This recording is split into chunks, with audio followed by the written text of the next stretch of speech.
Hey Dialectics, today we're going to be completing our book breakdown of The Conquest of Bread by Peter Koplopkin. If you like these book breakdowns, like, subscribe, all that good stuff, check out my Patreon, all that good jazz. We'll be starting on chapter 9 today. If you missed the first part, you can find the first part on my channel, obviously, under my book breakdowns playlist. And let's go. Chapter 9 is the need for luxury. Basically, he's saying that we don't just need to survive, we want to live. His bold claim is that in a free society must also provide beauty, pleasure, and intellectual fulfillment for everyone, not just the elites. Basically, he's saying that humans need art and things like that to express themselves in order to be content, happy beings. We need to be able to enjoy creating and going to music and art and things like that, reading books, expanding our brain. All of the things that make living, enjoyable should be things that everyone can enjoy, not just rich people. It's not that everybody deserves a yacht, but everybody should have time to go on a boat if they want to. The big takeaway from chapter 9 is that bread is not enough. A true revolution doesn't just feed the body, it nourishes the soul. Kropotkin dreams of a world where artisans, scientists, poets, and workers are all empowered to create and share their gifts freely. Basically, like, there wouldn't be copyright laws because what you would be going to create artistically would be given to the world freely. In chapter 10, he goes on to what he calls agreeable work. Kropotkin explains how labor itself can be transformed into something meaningful and enjoyable instead of a toil. Basically, what he's talking about, how work shouldn't suck. Like, some jobs are inherently going to be undesirable, but those jobs only really should require the people who work them to work like 20 hours a week. Like, if you think about in capitalism, there's a lot of jobs that are completely unnecessary, like the entire advertising industry, the entire insurance industry.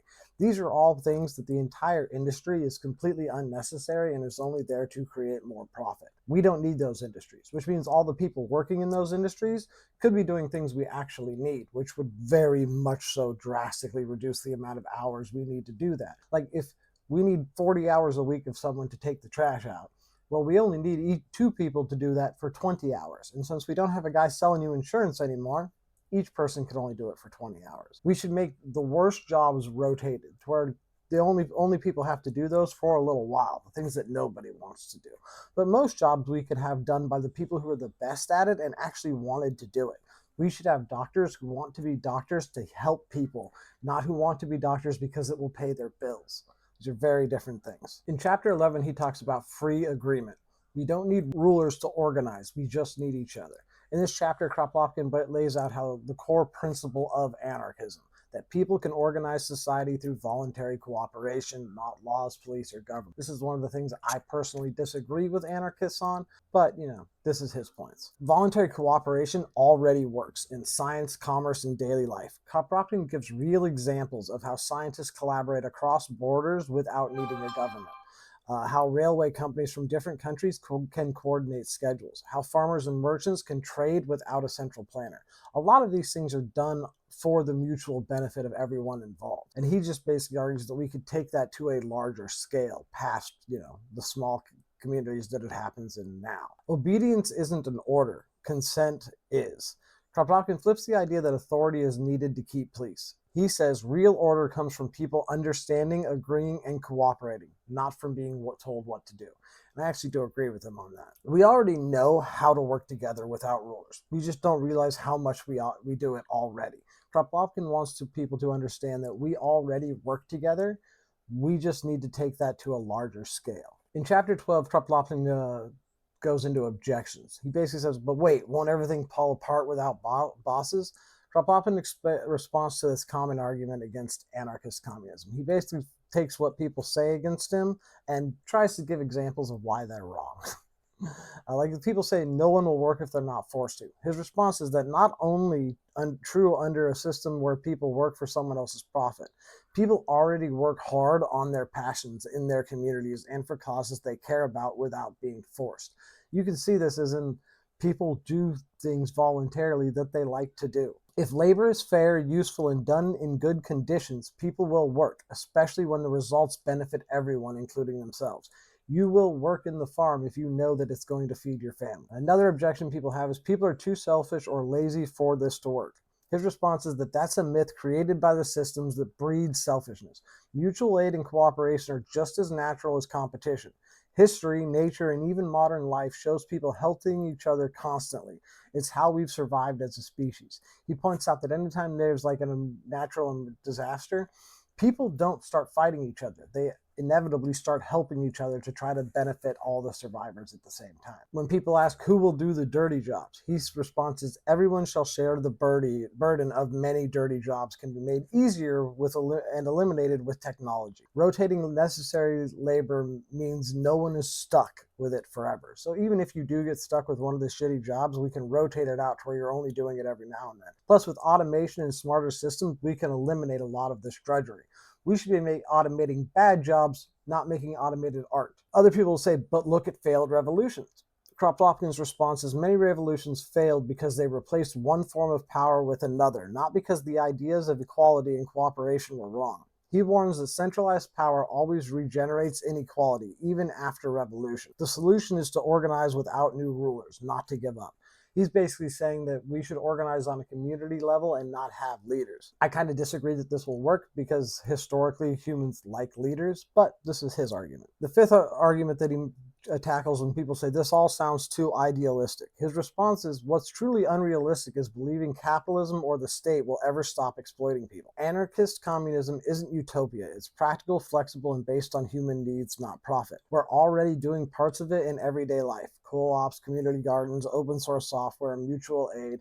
He points out that we already do a lot of community organizing for free without being paid for it already. And he's trying to make the point that we can just expand this to larger things. I personally am more of a state communist. I think we need a rigid system to control the means of production and make sure everything's evenly distributed, but this is the argument. In chapter 13, the collectivist wage system, Kropotkin argues that even though some socialists, especially the collectivists, believe in sharing the means of production, but still paying people wages based on the amount of work they do, Kropotkin says that's not good enough. Wages, even if given by a worker-run system, still create inequality. What is collective wage system? A proposed system where everyone works for the community and gets paid in proportion to the work they do. No private ownership of factories, but still a form of payment for labor. It's meant to be more fair than capitalism. But Kropotkin's problems with it are, it reinvents inequality. If people are paid more for harder or smarter work, you just recreate a class system.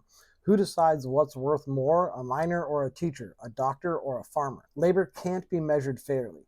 You can't truly compare effort or skill across different kinds of work. Try to assign value to labor leads to arguments, resentment, and injustice. It encourages selfishness. If you're rewarded only for your individual output, people may start hoarding, competing, or cheating instead of working together for the good of all.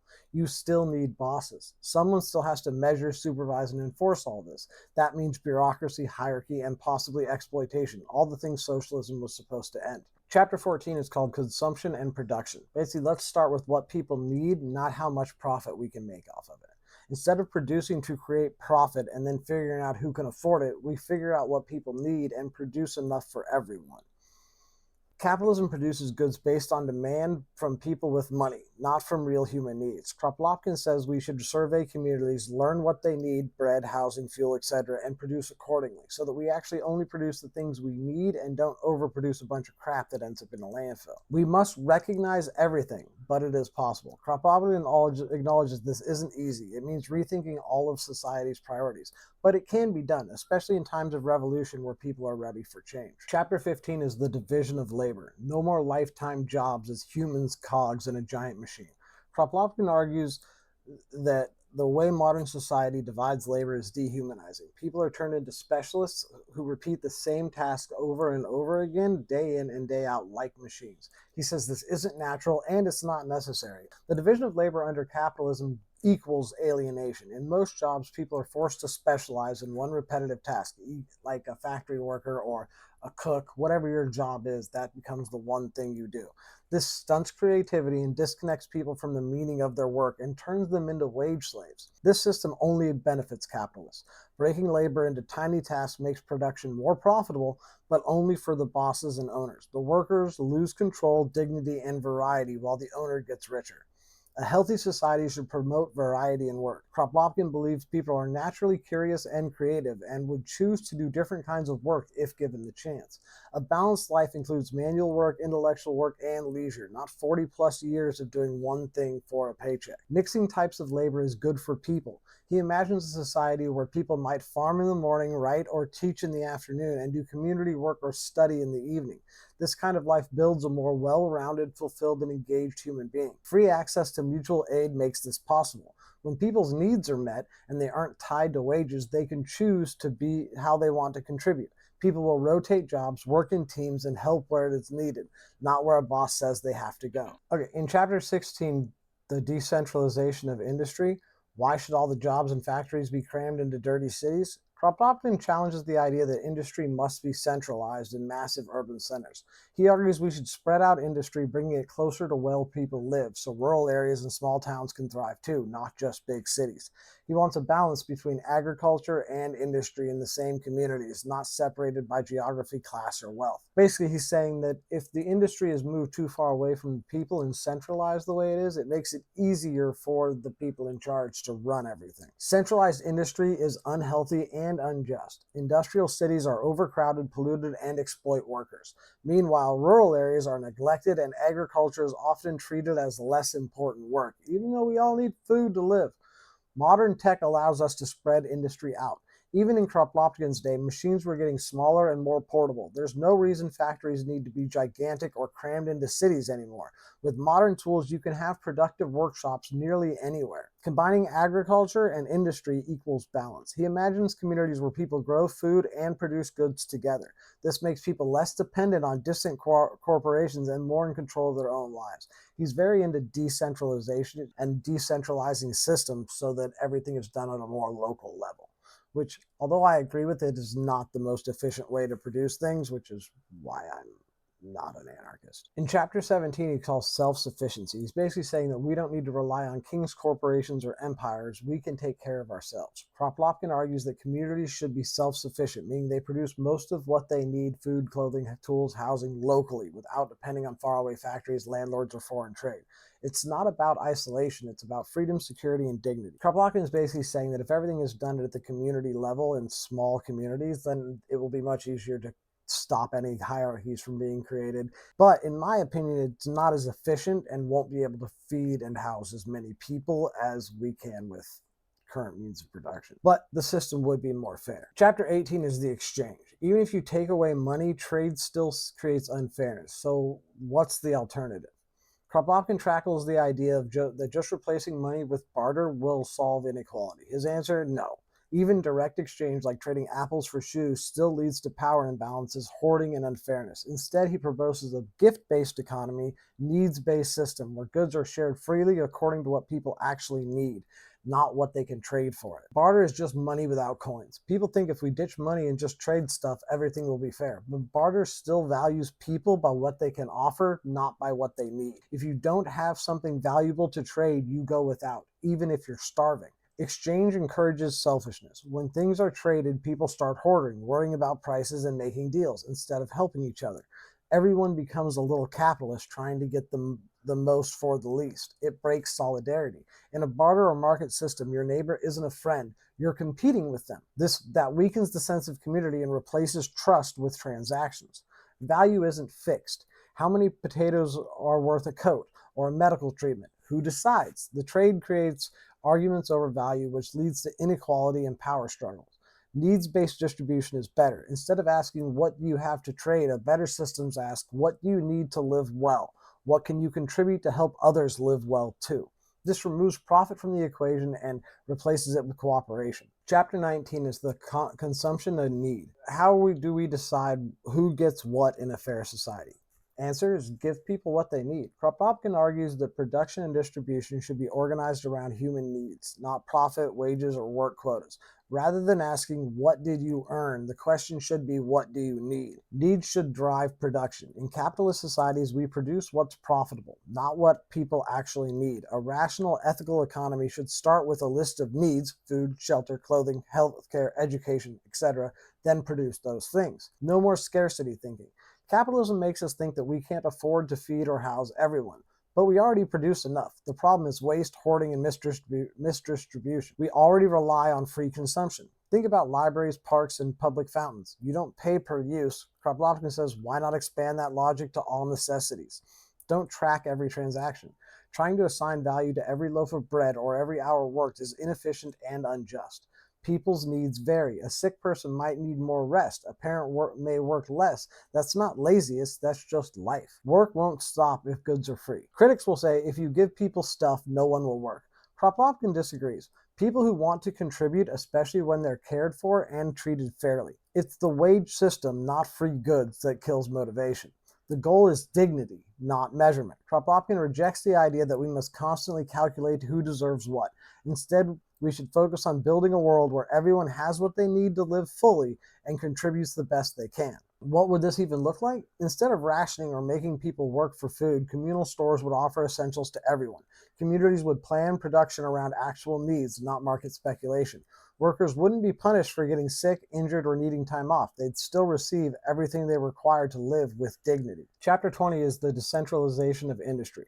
Factories shouldn't be packed into a few cities. Let's spread out production so everyone can thrive. Centralized industry is unhealthy. Packing factories into cities leads to pollution, disease, and social breakdown. Workers become dependent on distant suppliers, alienated from the land and nature. Spread production across the country. Kropotkin envisions smaller, localized workshops integrated into communities. People can then grow their own food, live in harmony with nature, and still produce what society needs. Modern tools make decentralization possible. He points to advances in science and technology, and this was in the 19th century, that make it easier to build small-scale, efficient production centers. Electricity, transportation, and new techniques mean every town could have workshops, no need for giant factories anymore. Reuniting agriculture and industry. The division between city, industry, and countryside agriculture is unnatural and very harmful. Kropotkin wants a world where everyone can work with both their hands and minds, combining farming and skilled trades in the same community. He wants people who farm in the morning and then build stuff in the afternoon. Personally, I'm more of a centralized planner. I think that we would be more efficient if we used large-scale factories and things like that and just produced promotion and things like that and had high-speed transportation. But Kropotkin's more about the small community type things. So that's The Conquest of Bread by Peter Kropotkin. If you enjoyed this book breakdown, subscribe, all that good stuff. Check out my Patreon. I made a Discord there, so if you guys want to ask me any questions and stuff, you can find it over there. And have a great day, guys.